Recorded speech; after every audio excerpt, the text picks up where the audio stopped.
What is up? Thank God iPod is live. I'm your host, Chaz Pippitt.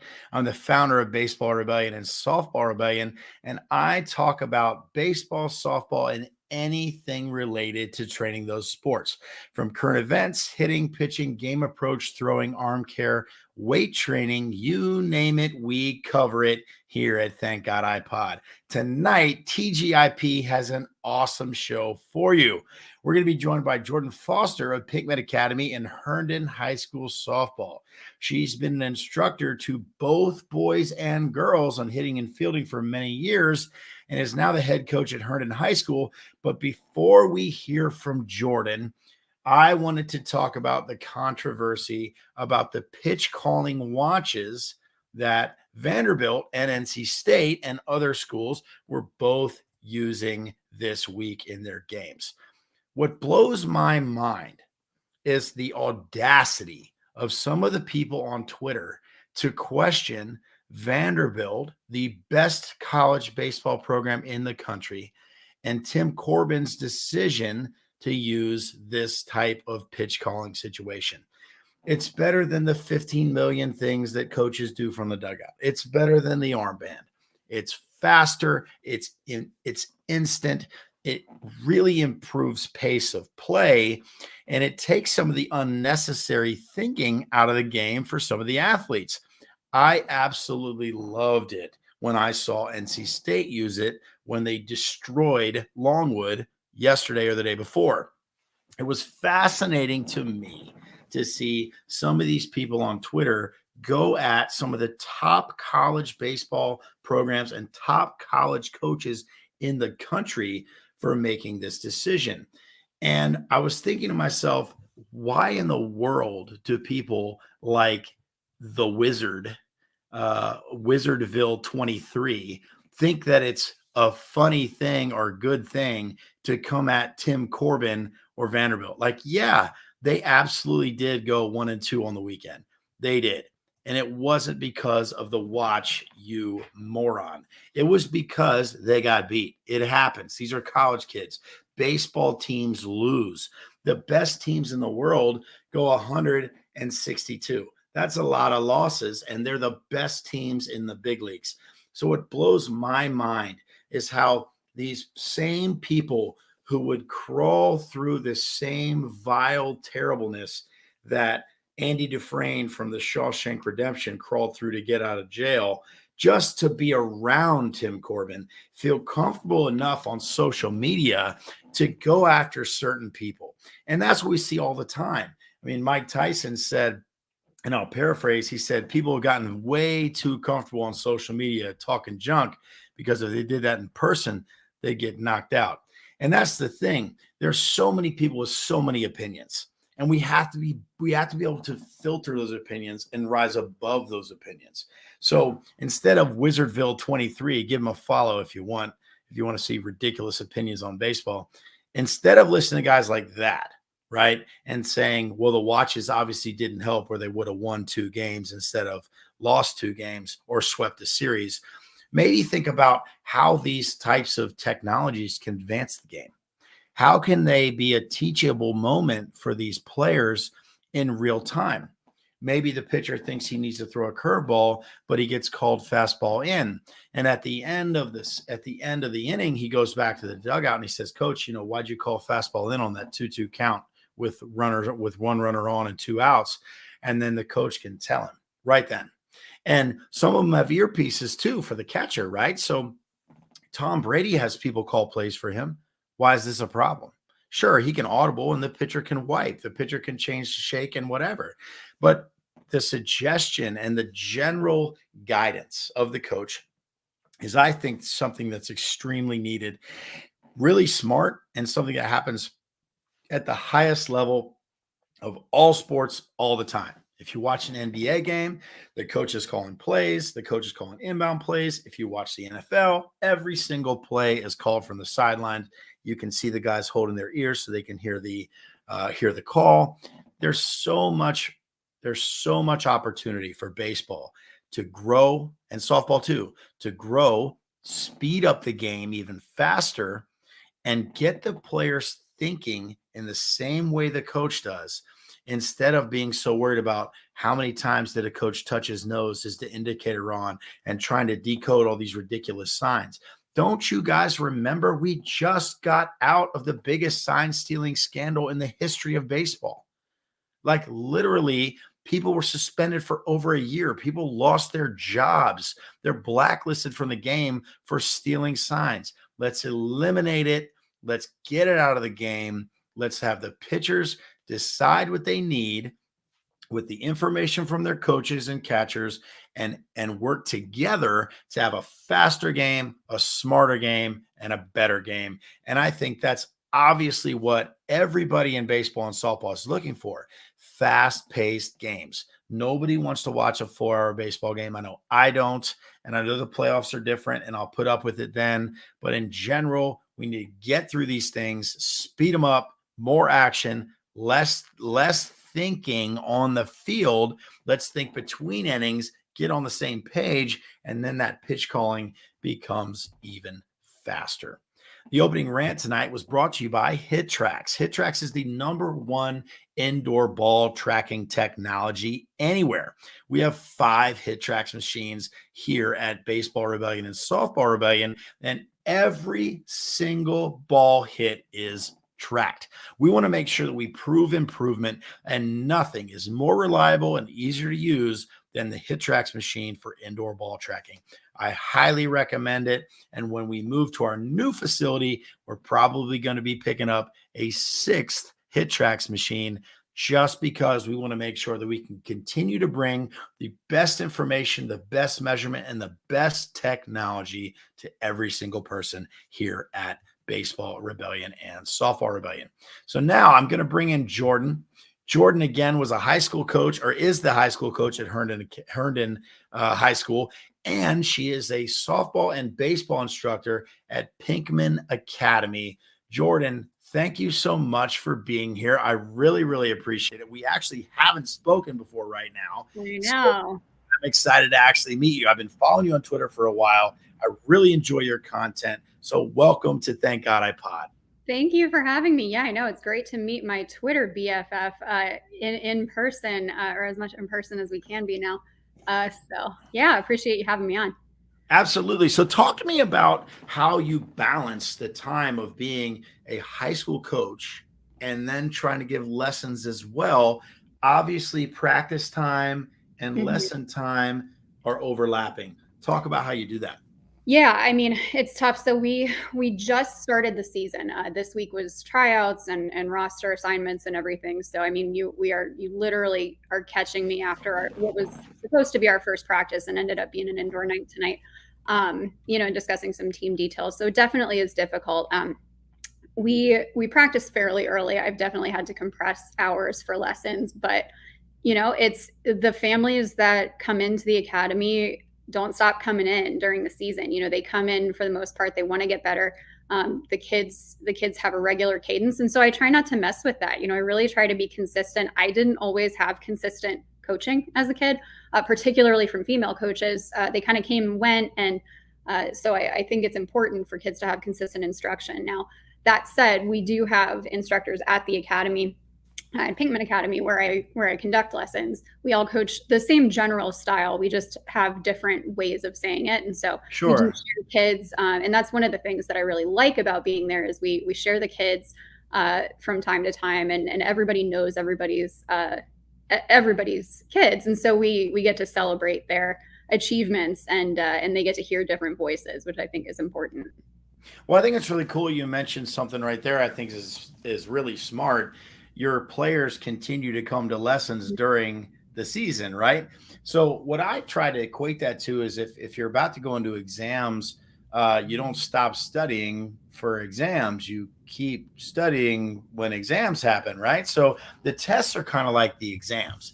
And in real time, instructors can help so many things if you continue coming to instruction and you communicate with your instructors about exactly what's going on.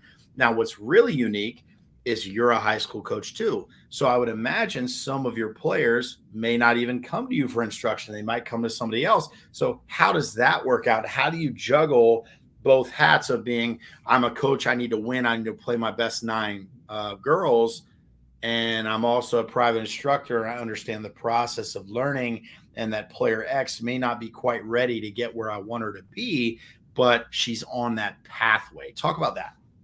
Yeah, that's a great question. So the team that I have right now, the high school team that I have right now, is it's a very interesting situation. So most of the kids, so I coach at Herndon High School. There's also South Lakes High School. They neighbor one another. Reston and Herndon in our area neighbor one another. And so I actually went to South Lakes High School and coached there previously, and now coach at Herndon. And so the kids who are on this team right now are kids that I have actually coached for the majority of the past 11 years. So in some form or another through the local league, Herndon Reston Youth Softball. We've done pitching clinics together. I've coached some of their house league teams, a lot of their travel teams. So it's a really special moment in my personal history with the game, because I get to see these kids from 7 to 17 and kind of see them come full circle. Now, that said, some of them do come to me for lessons in hitting or pitching, and some of them don't, and some don't take private instruction, and some go to other people. Softball and baseball are similar, and you can ask 5 different people about pitching philosophy and get 5 different answers, so I don't claim to have the one answer that's going to be right for everyone. I've done a lot. I try to be a student of the game and understand enough about each of the different styles that may be different from my own, to make sure that I'm not derailing a kid, because my job isn't to come in and change all of what these kids are doing, especially if they've been successful. There's absolutely no reason I need to come in and change that. That would be my ego and my need. And really what we need to be focused on is what's going to make this kid the best that they can be. So, the kids that I see are the kids for whom I have the most context into their process, into how much work they're putting in, into what, how they practice, and the type of head they have for the game. But that doesn't mean that they're the only kids that are qualified to pitch or to be in the lineup, right? So I think I try to maintain. I try to be approachable enough for the kids on any of my teams to come up and talk and have a dialogue. I will always be honest with the kids about where I think they are. I don't really believe in putting together teams where I won't be playing kids. I try to keep us lean enough that we can play everybody to some degree, but deep enough that we've got range. So I just try to keep an open dialogue and communication and say, hey, here's where I see you. There's opportunity to develop. And if you want to develop and maybe have more pitching time, here's what you got to do. Or you want to move up in the lineup, here's what you got to do for that. And just be frank with them and give them the insight into the coaching process, because that teaches them about the game. Well, honesty is always the best policy, right? So if you're honest about your goals, right? My goal as high school softball coach is to win games, right? Develop you, let you have a good overall experience, but I'm going to play the best 9. Yep. My toughest question for you, probably the toughest question I've ever asked anybody, is as a high school coach that also gives lessons, right? You can seem, and I'm not saying you, I'm saying big you. If you do those 2 things, you can seem very salesy, like, hey, come to lessons and I'll get you in a lineup. We'll work on this, that, and the other. How do you balance that? Because I know for me, I specifically don't coach teams because of that possible inferred conflict of interest. And I'm not saying you do that. What I'm asking is, how in the world do you balance that and that perception of, Lexi comes to lessons with Jordan, so Lexi hits third, with the chirping that can happen. I'm not saying that happens, but how do you balance that and how do you overcome that? Yeah, it's a legitimate question. It's a conversation that I had with our athletic director before even applying for this role, quite frankly. Sure. I wasn't actually going to apply for this. The way that this happened was that the girls approached me about it. The role came available, and the team got together, or parts of the team got together and approached me about it. And so, that to me shows me a program of kids that wants to own their program. And I like that. I like seeing that in kids. So I said, okay, I'll have that conversation with the athletic office. And that was something I asked. This is a vocation for me. So is this a conflict of interest? Number one, am I breaking any rules here by conducting lessons potentially with these kids? And the answer was no. So from that perspective, it's above board and legitimate. The other part of it is that now that we're in season, the kids see me 5 and 6 days a week. They see me 5 and 6 days a week. We're doing, pitching and hitting or where I instruct primarily. So we're doing all that in practice. And so the lessons do kind of dial back in season, at least for the kids that I work with on the team, just because we see each other all the time. Sure. Right? So there's not a ton of opportunity for them to rest outside of the high school season. So the problem, or the perceived problem, solves itself. And honestly, as long as I am above board with what the Virginia High School League and the county are telling me that I need to be doing, it is not my business what folks are going to say about it. And ultimately, I want these kids to get better. If they want to come in and spend the time, absolutely. But I'm also going to encourage them to take their rest days when they have their rest days, because it doesn't get easier. If they want to pursue the sport longer term, it's not going to get easier. They should take it when they can. Yeah, you're exactly right. I mean, every year we have, multiple kids go play college, whether it's baseball or softball, and we try to prepare them for you're really going to have 6 a.m. or earlier lifts. And if somebody gets in trouble, you're really going to have 5 a.m. lifts. And you have to actually go to class and study hall and practice and sign in at meals, depending on the level you play at. We try to prepare people for that. And I think that that's one of the biggest things that we do as instructors at Baseball Rebellion, I'm sure you do at Pinkman as well, is you try to prepare people for that next level. So when you've got a young kid or a young girl who's maybe in Herndon's district, right? They're coming to you for softball instruction at this point. How do you, if you have a girl who's maybe not as talented, maybe not as developed yet, maybe not as big as some of the girls you have now, and they're like, yeah, I'm so excited to play for you next year, and they're in 8th grade, how do you kind of give them that real answer of well, we've got some work to do, and just from coming to lessons doesn't necessarily mean you're going to play varsity as a freshman? How do you deal with that? Yeah, I mean, it is absolutely not a pay to play team. It just isn't. And Sure. and It can't be. Your job's to win. You got to play the best girls. We got to play, and it can be very tough. I'll tell you, Chaz, right now I have 10 pitchers on between my teams. I mean, I have 10 pitchers, 10, and not just 10 pitchers, but 10 solid pitchers.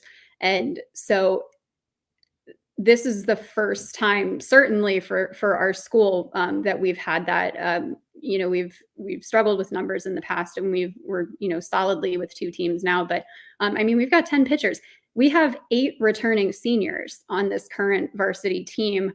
We had 12 returning players on this current varsity team. So it is a tough lineup to break into, right? Right. And we took a couple from this recent tryout, but I mean, it is a tough lineup to break into, and that is not easy for some people to understand. It has very little to, I mean, in this particular situation, it has very little to do with the kids, and in terms of their ability to proceed, I guess, or to excel at certain levels, or their just overall athletic abilities, and more we've just got we've got a ton of returning players, and it's year to year. I'm sorry, you're getting my dog. This is the COVID world we live in, but that's all right. But anyway, so yeah, I mean, it's tough. It's tough to break into lineups, and you know what? It's tough to break into lineups in college too. Not every kid wants to go forward and play college ball, and that's fine. But ultimately, we've just got to juggle. And that's the toughest thing about coaching, because every single one of the kids that I work with, and especially all these kids that I've known forever, on the current team, that can be a hard conversation to have. Yeah, absolutely. But at the same time, again, I just try to be as honest and authentic as I can with the kids, and say, hey, here's what we're going to face, or here's where I need you right now. Here's where the team needs you right now. Right. Is that going to work? And if it's not going to work, I've had kids be honest with me about that too, and that's okay. That's their path. But I've got to look out for the school. Yeah, absolutely. So we just started teams at Baseball Rebellion. So we have 5 Baseball Rebellion teams. I've been saying no to teams for over a decade now, and the reality is we needed teams. And so I'm not involved in them at all. But I remember asking Eric and Tyler, who really pushed me for this. I was like, what are we going to do when Dad X says, I've been taking lessons for 4 years here. Why didn't my kid make the team? Or why isn't my kid playing shortstop? I was like, I don't want to deal with those questions. I was like, the first time I deal with it is going to be the last time I deal with it. So how are you guys going to deal with that? And what are we going to do to make sure that we're not, that we don't have that perception of like, well, they're not very good. They just take the guys that come to lessons, because that's the last thing I want to do. I want to take the best kids. I want to win. And I want to teach these kids how to compete. And I think that that's really underrated right now with, all the things that we tell kids. It's okay to feel this way. It's okay to feel that way. And emotions are important things to recognize. But at the same time, we got to teach some toughness. We've got to teach people how to push through things that are difficult. And I've got two little boys. I got an 8-year-old. I got a 5-year-old. My 5-year-old, I always joke around that he's going to be an MMA fighter because he's crazy. But he was going to his first Taekwondo test, right? And he was a little bit worried about breaking the boards. And I said, well, buddy, I mean, this is the path you've chosen. Like, you got to get through it. And he went out there and he did it. And he felt so good about himself. So he had to deal with that anxiety. He had to overcome it. I said, it's okay to feel a certain way, but you have to understand that and then move forward through it. How do you think we're doing as a coaching profession, of whether it's instruction or high school, of preparing young female and young male athletes to deal with the adversity without wanting to give up and being told that giving up is okay? Because I see that a lot right now. Yeah, I mean, you just hit on such an important topic. And I can give you 100 examples of very similar things where, I talk to the kids and say, don't quit 5 minutes before the miracle. And we push through stuff. And whether it's boys or girls, I just had an 8-year-old boy I was working with a couple of weeks ago, and he's really nervous. He's got tryouts coming up. And he's been working really hard over the winter, but now it's starting to get real. And every time the actual baseball would come out, instead of like a light flight or something, then all of a sudden, he'd shut down. But it's a kid who will talk to me if I take the time. And so we sat down and I said, hey, let's go through this. And he explained finally how he was feeling. And we talked through it, and it's not about the result, right? The result, you got to fall in love with the process. And if we can teach kids that from 8 years old or even 5 years old, fall in love with the process, and the results that are meant to happen are going to happen, because regardless of whether or not he makes the team that he's trying out for, like, his improvement is significant over the winter, right? Like, the work that he has put in, he's been in pitching with Jeff, he's been in hitting with me. The work that he has put in has tenfold improved both his throw and his swing. So that doesn't go away. That doesn't make that not count. I'm definitely not the coach that's going to say, hey, you're going to make the team, right? You're going to make the team. There's no chance that you won't. I don't tell kids things that I can't verify. Sure. But what I can say is that if you make the team, you earned it. And if you don't make the team, it doesn't negate everything that you just did. So we say, don't, and we talked through that, and then he goes in and sets a record on hit tracks for himself. And it's like, hey, if you had quit, if you had walked away and decided to end the lesson when you wanted to, we would never have gotten there, because you would have opted yourself out, right? But you didn't. You pushed through that feeling, because feelings are, I always say it, feelings aren't always facts, and they're not, and then they're finite, right? They don't last. And so it can feel, especially when you're 8 and you haven't been on the planet that long, it can feel that you're going to feel this way forever. If I keep playing baseball, this is how I'm going to feel. I'm going to feel panic. Right.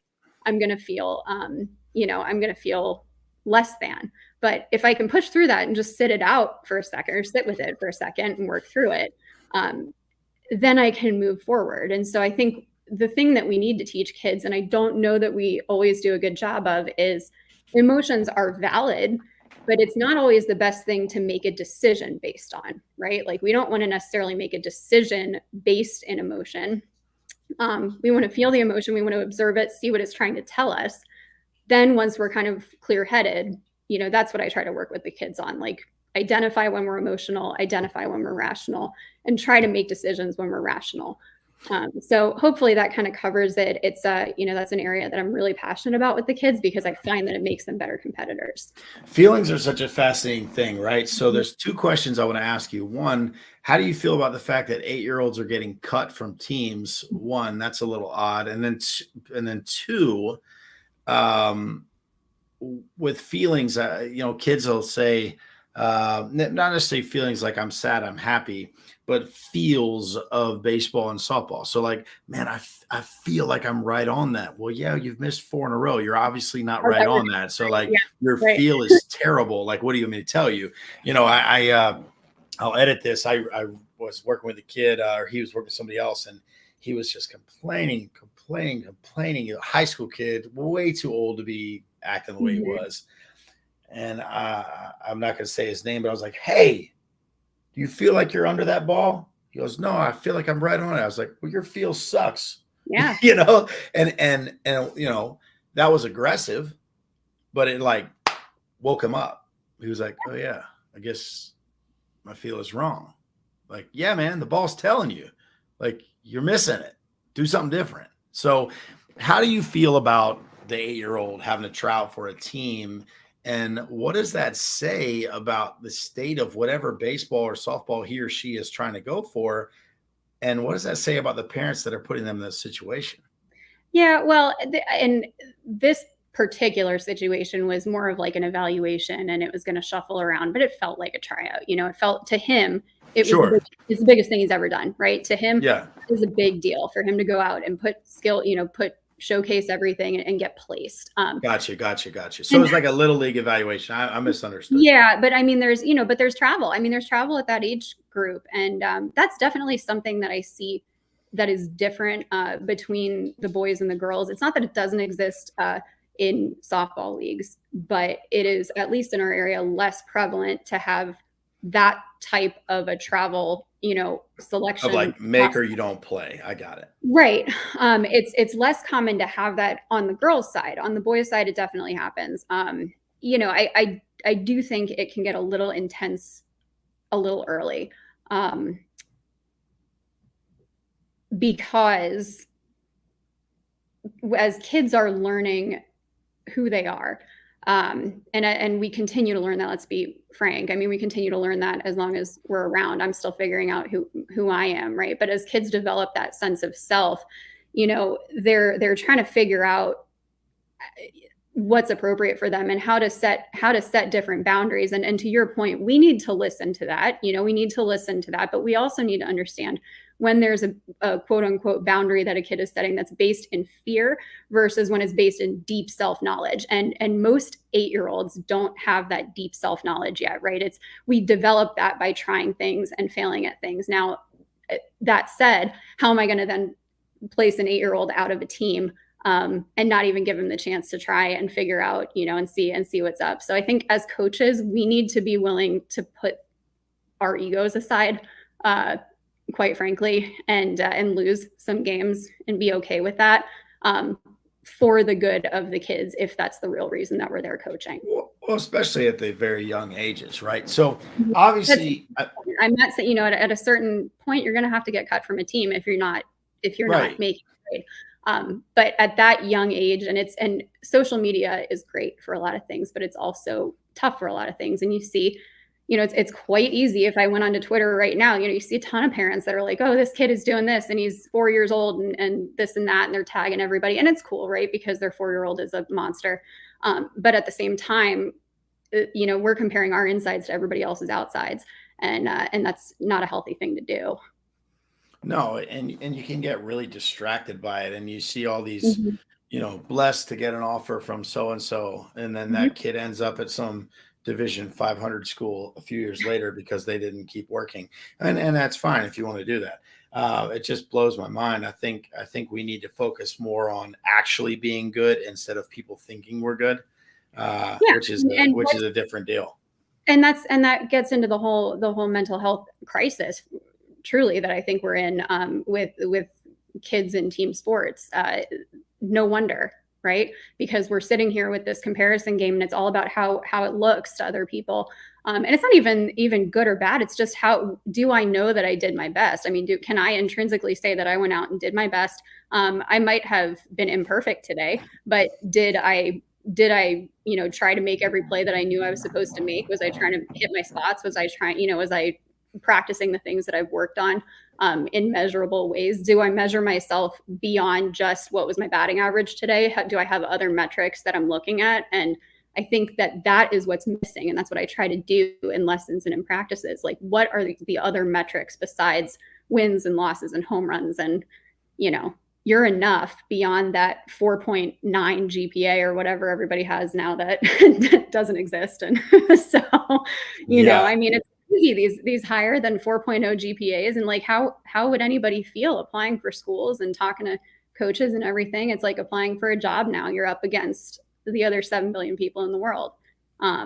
So on the one hand, it's comforting to know that we're not unique. And I think, if we can send that message a little bit more, you're part of a community. You're part of this baseball and softball community of kids. And like, let's build each other up. I mean, not insincerely, but let's build each other up and try to make ourselves the best that we can be, versus trying to compete against all of that when it's impossible. I mean, how could we not be mentally ill as a society, right?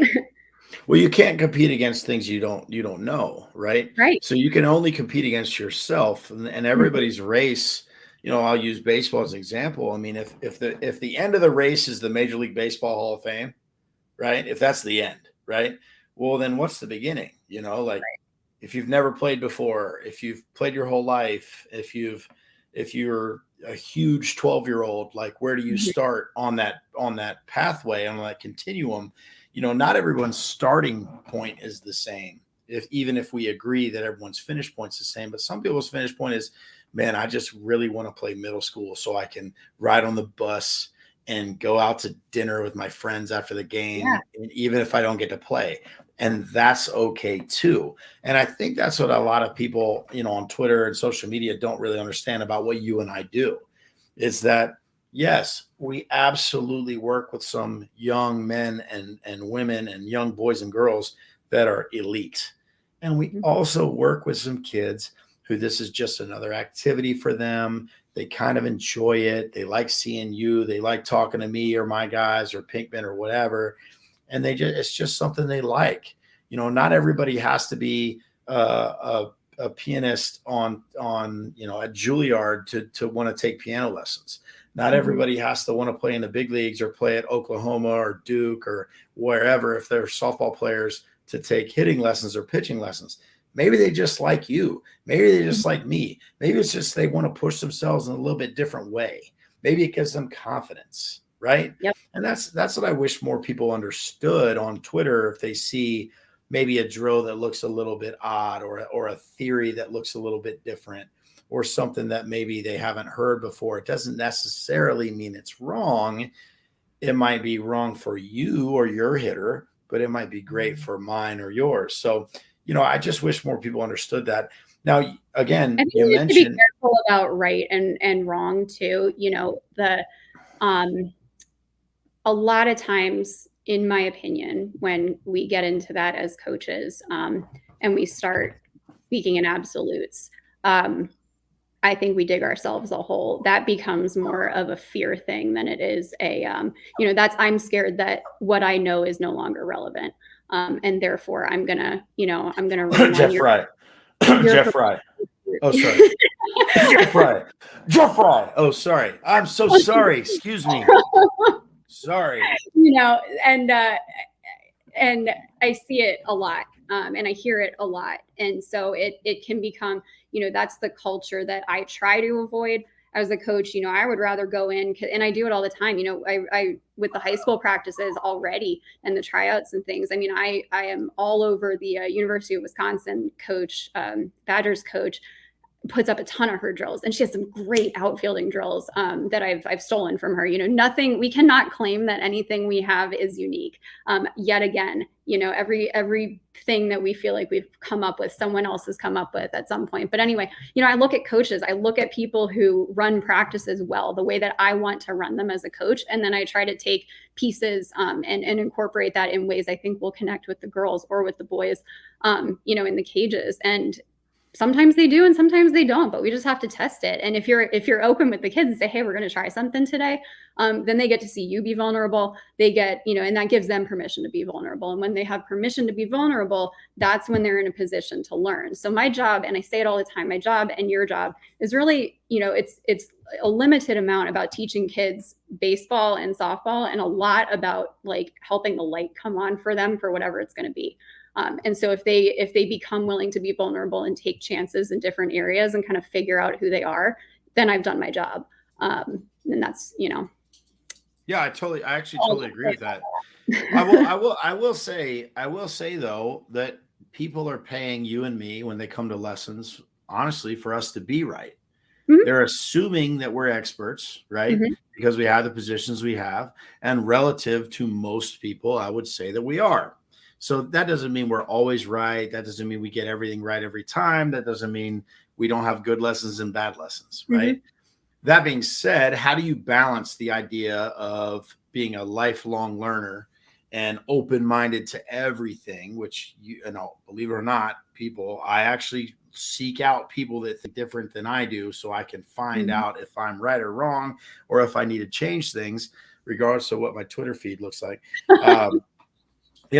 You have to be open-minded enough, but you also have to have the filter and the confidence to give definitive answers to your players that are paying you, and the parents that are paying you, actually, because they're not trying to pay you $60 to guess. Right. They want Johnny to hit. Yeah. And that's why I feel incredibly blessed to be alive in a time when we have things like hit tracks, and we have things like Synaptic to do vision training, and we have things like the Rebels rack to work on the turn, which we know works because I can tell you now the data that has always existed, but we have only recently begun to be able to measure about why Gehrig and Aaron and Willie Mays hit the way that they hit, right? So now we can measure that. And so that's the great thing. One of the things that I love about working at the Academy is that, it's just, what is the saying? It's like you do the best you can until you know better. And then when you know better, do better. And it's one of those, those things when we always have the new technologies.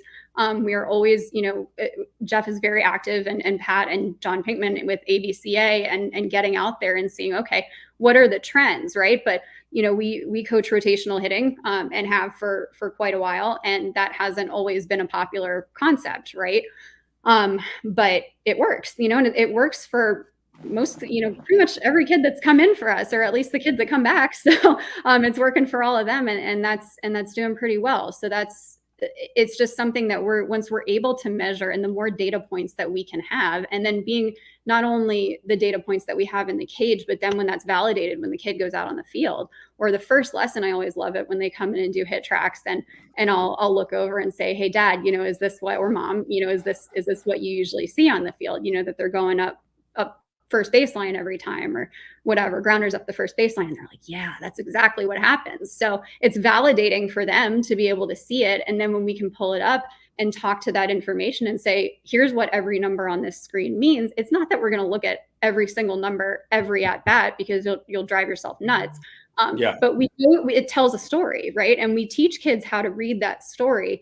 And then they start, once that's where that light coming on starts to happen, because this is my pattern, right? This is my pattern.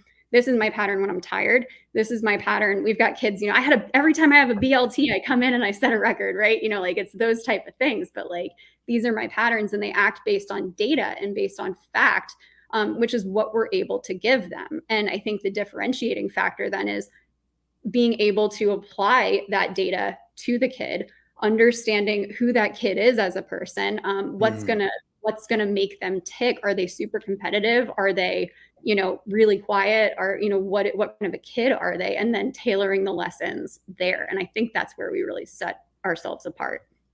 I think that's the most enjoyable thing about my job is when I get a kid and I've never worked with them before, and we're 10 minutes into their eval or five even, and I asked the mom and I'm like, hey, he never gets in trouble at school, does he? He's super Right. I know quiet. you He can gets tell birth great order, grades. you can tell Yeah, everything. like he gets great grades. He'd rather not make a mistake than go for a great Mhm. play. He avoids problems and errors. And the moms are like, how do you know Yep. that? It's like, because I It's talked to your kid so for yeah. like 35 seconds. Like that's Yep. how. And so, but that frames how we teach them. And that's Mhm. and that's what I hope people understand when they hear people like you and I talk, where we really do spend that much time in the cage and we really do engage that much with young people, to where from a personality standpoint it's very very obvious and very very easy, if you take the time to really get to know somebody, how you Mhm. can help them the fastest way possible. And that's something that from your Twitter feed I've really enjoyed, because you're open minded, but you're not empty minded, meaning Right. everything comes in and it's good, you know? And you You have to clearly have your aren't that way. filter a little bit. And I think, again, to your point earlier, people do things for the way they look sometimes on social media. And I talk to the girls about it in particular because we go to the weight room and, and we've started programs and it can be very tempting to look and go, oh, well, that girl's lifting, 405 pounds. I'm like, yeah, but her form sucks, or like, this is not sustainable. And that's a one-time lift. And there's so many different factors and she's twice your size and this and that. And we're going for functional first, and then we've got to work up to that. I'd much rather you can get there, but we've got to get there the right way, or else none of this matters. To your point, where are you in? What's your goal? Where's your starting point? And then let's figure out the diagnosis. I kind of always tell the kids when they come in for lessons, before I start writing prescriptions, I got to see who you are, right? I got to see what your issues are. I can't just come in and tell you necessarily specific drills to do. So there are things there that are common throughout the lessons, but there's no one lesson fits every kid. There just isn't. And, that's what 700, 1,000 plus hours in a cage every year will teach you. And that's why people pay us to do what we do. Well, you got to pay the cost to be the boss, and sometimes that's time, sometimes that's Mhm. certification, sometimes that's field time, sometimes it's cage time, right? Like I will honestly tell you, if I coached one of our travel teams, I don't think I'd be very good at it. Uh, I don't have the patience. I don't know what the heck I'd tell a pitcher, that I don't have the patience to coach defense. Like I just don't. And I love the hitting side that I do, and I love communicating with the coaches that allow me to communicate with them. And as I watch players succeed on the field, and I know you feel the same way, getting them to come back and talk to you about, hey, I hit my first home run, or Mhm. I finally felt confident, or that mom that pulls you aside, or that dad that pulls you aside, he's like, he's a different kid. Like Mhm. he's so much more confident on the field, but like he's also like doing more at home, and his grades Mhm. are getting better, and he's speaking to adults better. Like I said, I got two little boys, 8 and 5, and if they ever met you and they didn't look you in the eye and shake your hand Mhm. and introduce themselves, we're going to have a problem, me and Mhm. them, because that's not how they've been taught. And that doesn't mean that they're not allowed to be shy sometimes, or they're not allowed to do certain things. They are, but you can't have this impending fear of failure and this doubt in how you play or how you even look at your life. And I think that's something that we can give kids in our profession that a lot of people just don't really realize is even part of the job until Mhm. they've done it for a while. Yeah, chase failure. Honestly, chase failure. I always tell the girls, like, this is a softball and life metaphor, right? Charge the hard grounder, because you get that on the first bounce and you're in control, right? You go after the thing that scares you, and you've taken the first step as opposed to being caught on your heels. And absolutely, and when the kids come in for lessons, boys and girls, I talk to them. I say, hey, why are you here? And I tell them, I work for you. I don't actually work for your mom. She might be paying for the lesson, but like I work for you. I'm here to make you better. I assume you weren't just, some of them are just dropped off there. I had one kid once tell me, well, my dad forced me to come. And I'm like, great, the good start, but in general, they have some idea. And sometimes they might pause. Most of the time they look up at mom and dad, and then, but it's giving them permission sometimes for the first time, to speak up. And it's not to say that the parents don't give them permission to do that. I think it's just the perception, right? And so when I come in and address them with respect and talk to them like I would talk to another adult, sometimes kids are like, what? But then they start to respond, and it's so cool to what you said, to get those texts or to have the kids reach out. I had a boy, and it was a really bad week for me. My dad had some health problems, and I'm sitting here at the house just on the deck, like totally down. And I had a dad say, hey, he wants to FaceTime you. He just hit a triple. And so the kid, and he did, and he FaceTimed me, and he said, I just wanted to say thank you because, we really worked on this at my lesson, and my swing was totally different, and I just hit a triple, and I really wanted to call you, and like, what a gift. You talk about, how do I balance this? I don't balance this at all. I am tapped out, but like, the reason that I do it is for stuff like that. The reason that I'm able to continue in these periods where it's in season and it's kind of a sprint is because of stuff like that, because nothing else is as fulfilling as that. Yeah, I mean, it fills your cup, and that's the thing. I mean, the last couple of years, I don't know how it was at Pinkman, but it was really touch and go at BR for a while, believe it or not. And what people don't really realize is when, businesses like mine, when they shut us down and we're not allowed to work, and people think, oh, well, they sell Rebels racks or they sell this, they're fine. Yeah, when business is good, we're fine, but like, we're doing hundreds of thousands of dollars of lessons every year, and when we're shut down for 3 months, 2 months, or however long it was, like, you can't ever get that time back. And so we really struggled for the last couple of years. Recently, actually, just sold my building. We're actually moving very, very soon. I heard you say that. To a different spot. I'm excited about it, but the thing is, like, I didn't want to sell the building, right? Like, I had to. We didn't have a choice. So it's kind of one of those things where, the perception of success on Twitter or online or whatever, it can be something different than it actually is. And when you really put the amount of money back into a business, like I know Pinkman does, like I know I do, all that perceived profit, man, it's in my cages, man. That's new baseballs, it's hit tracks, it's spin ball machines, it's K-Vest, it's all these different things to try to keep pushing ourselves to get better and give back to the game. Last question I'm going to ask you. As a female instructor, I'm sure you get the occasional dad side-eyeing you when he's teaching his son, right? How do you overcome that? How do you deal with it? Why do you think that happens? Because I teach female athletes with no problem. Why is that different for you? I mean, it goes back, it always goes back to just not even generation, just societal. It's a societal issue. I mean, this is just what we've all been taught. Growing up is normal or abnormal. The funny thing is, and again, I don't work for dad. I work for the kid. And when the kids come in, what I notice is when the boys come in, and especially when they're like younger, they really don't even, most of them don't even register it, right? There's a couple, but usually that's coming from home.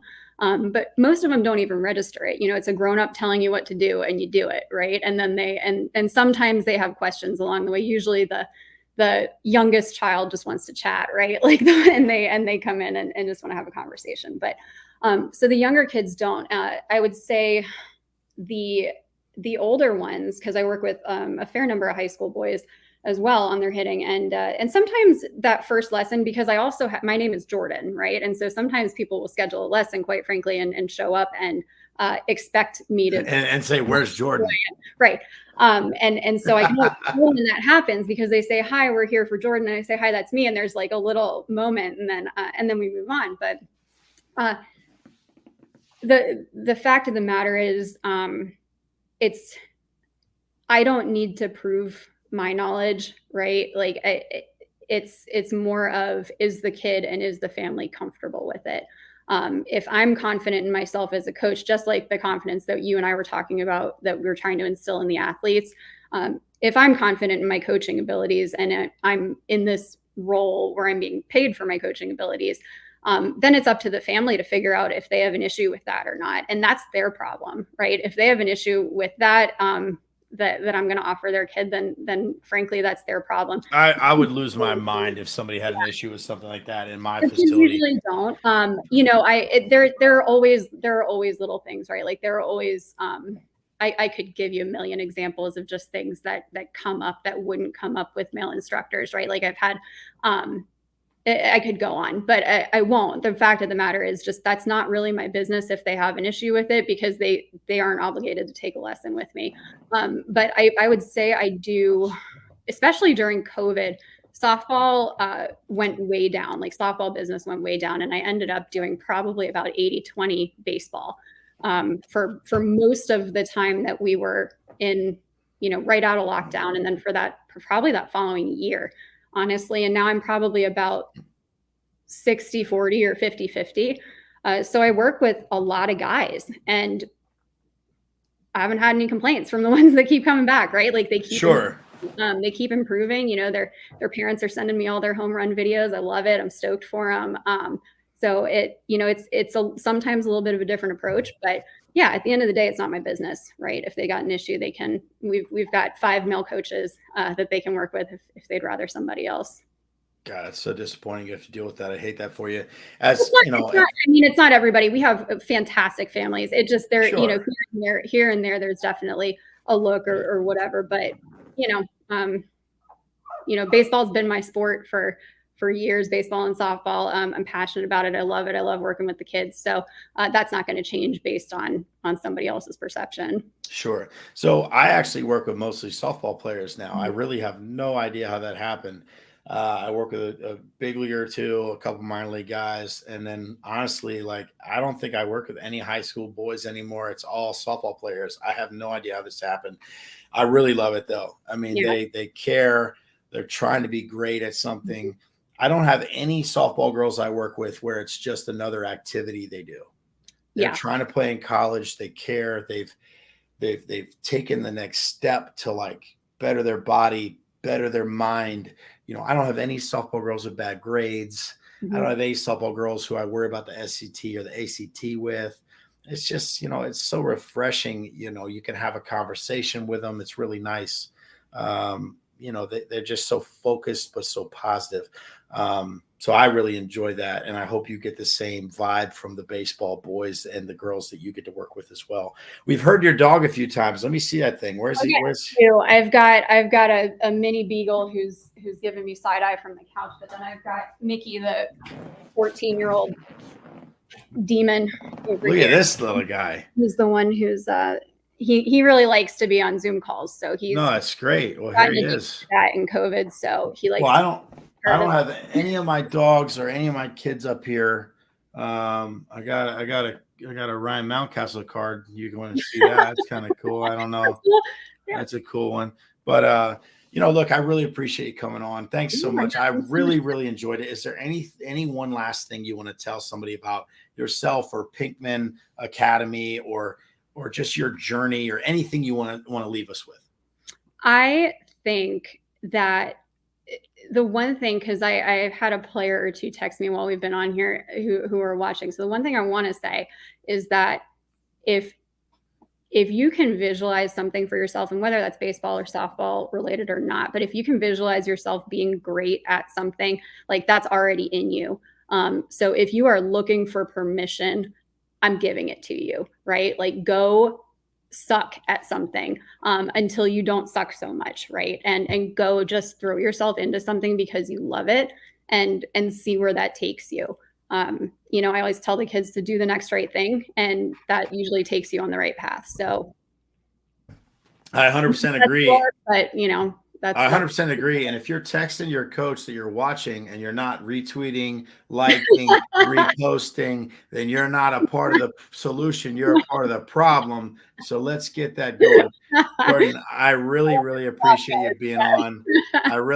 Shameless plug for retweets, shares, likes. Man. I really, really appreciate you being on. I absolutely loved having you. You will be on again.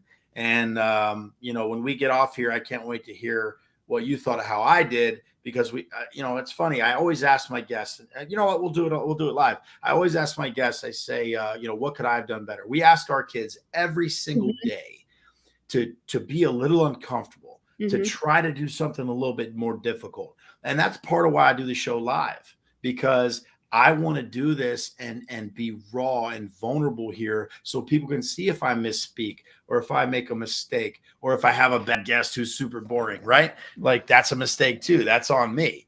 So what would you say you wish I asked you, or what could I have done better as a host to help you get your points across better? Oh man. I feel like we covered the gamut. I'm not gonna say a great job. I know you're not looking for that, right? But I feel like we covered the gamut. Honestly, you didn't ask me to plug the Rebels Rack once, but I will. I will plug it. It has helped our kids immensely. Most of us, or several of us, are rack certified, so I will do the shameless plug for the VR Rebels Rack for sure for hitting. But yeah, I mean, I think just the thing I will say again, the reason that I like being at the academy, and I just want to belabor it because it came up, but you didn't ask about it too much, is just like we don't stagnate, right? We do things the way that we do them until we know a better way, and Yeah. we're constantly looking for better ways. And so, today that's hit tracks. Maybe there's something else. There's hit tracks again. There's synaptic. There's just a ton of things that we use on a daily basis that we're always trying to learn about. And we try to live what I always tell the kids, which is come into lessons and suck. Come into lessons and just be terrible, because this is where you find out who you are. And that's what we try to do as coaches. Let's find out who we are. Let's find out what we know and don't know. And that's scary territory to live in. But Well, you can't live your life in fear. You gotta move forward. You gotta but you got to move, keep going. right? You Yeah. gotta keep going. I mean, you Fear can is be not a reason. afraid, but you can't stop. Yep. And that's how business was for me. I'm sure it's how it was for Jeff and the rest of the guys over at Pinkman. I mean, for a while, it was really touch and go for a lot of businesses like ours and a lot of businesses all over the country. So, if there's one thing I've learned in the last 2 years, is that you can feel like you're in a great spot and the next thing you know, you're not. And you got to find a way to overcome that situation, because there's people that rely on you, maybe not just your dogs or my family and my boys, my wife, but like there's 9 or 10 guys whose wives, girlfriends, kids like depend on Baseball Rebellion for their livelihoods. And that's a lot of pressure, but the reality is I wouldn't have it any other way, because I love what we do. And I know you do the same, and we're going to keep making players better. So Jordan, I really appreciate you being on. Thank you again for saying the nice things about the rack. And you're exactly right. I mean, if I could find a better way to do it without the rack, I'd throw the rack in the trash tomorrow, and I'd come up with something else. And that's the reality of the situation. If there was a faster way, that's what I would do. And that's what we would do at BR. And I know that's what you would do at Pinkman. But thus far, we haven't found it. So we're going to keep working at it. I really appreciate you coming on, and we'll talk very, very soon. Thanks again. Yeah. Talk to you soon. Thanks so much. All right. Bye now. Bye.